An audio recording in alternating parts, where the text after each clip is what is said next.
shan qodob meelahaas aan soo ururiyay marka qodobka ugu horeeya golaha deegaanka ee degmada Dhahar maadaama ay yihiin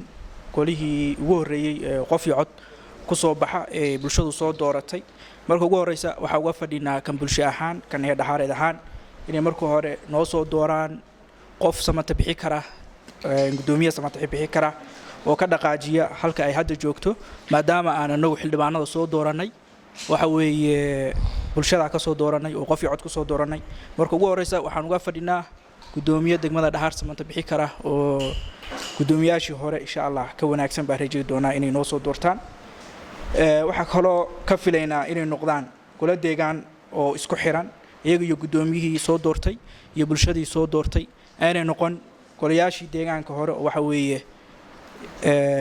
isa qabsan jiray maadaama waxa weeye dhowr jeer xildhibaanadii hore golaha deegaanka ay iscasileen sabab la xiriirta khilaaf ka dhaxeeya iyaga iyo gudoomiyaashoodii waxaan rajaynaynaa inay wadadii hore inay raacin baan rajaynaynaa kuwaas oo kale waxa kaloo ka filaynaa inay u noqdaan inay noqdaan hormuudka horumarinta degmada Dhahar ay ka shaqeeyaan sida wadooyinka xiran maxaan ku raadin qareemida dadka baahiyaha gaarka qaba qodobadaana uga baahanayo kale waxa kaloo looga fadhiyaa inay ka shaqeysiyaan waxyaha dawladda hoose Dhahar waqti badan bay degmada dawladda hoose lahayd wili waxa weeye wax quro oo shaqeynaysa oo active ama agaasimo waaxid kamid ah oo degmada Dhahar wili ma arag dawladda hoose waxay leeyihiin ilaa 7 agaasimo waaxid baa hoos yimaada sida waaxda dakhliyaadka waaxda xoog arrimaha bulshada waaxda maxaan ku raahdaayay qorsheynta waxa looga baahan yahay xildhibaanada golaha deegaanka iyo gudoomiyaha soo doortaan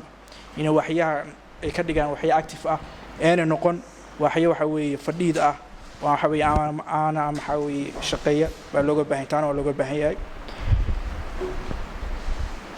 waxa kaloo looga fadhiyaa inay keenaan systemkii waxa weeye cashuur ururinta degmada Dhahar wax cashuur ah oo hadda ka socota ama aan inta aanu garaacsaday ma garanayo qof waxa weeye cashuur laga qaado ama ganacsada ha noqdo ama guriyaha ha noqoto ama siyaabo kale ha noqoto cashuur oo wax cashuur oo degmada Dhahar ay ka shaqeeyaan ma jirto bulshada Dhahar waxaan u warhayaa oo u warqabaa inay waxa weeye cashuurta diyaar la yihiin oo ay bixinayaan laakiin aysan jirin meel waxa weeye cid ay ku aaminaan ama cid waxa weeye cashuurta markii laga qaado wax ku soo celisa markii cashuurta la qaado waxa rabaa bulshada wax lagu soo celiyo oo magaalada ay ka muuqato hadii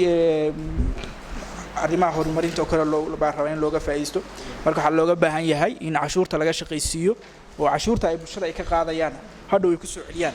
in waxa weeye jeebkooda kaliya ayna ku hayn marka inahaas baan ku soo gunaanadaya aad baa u salaamantii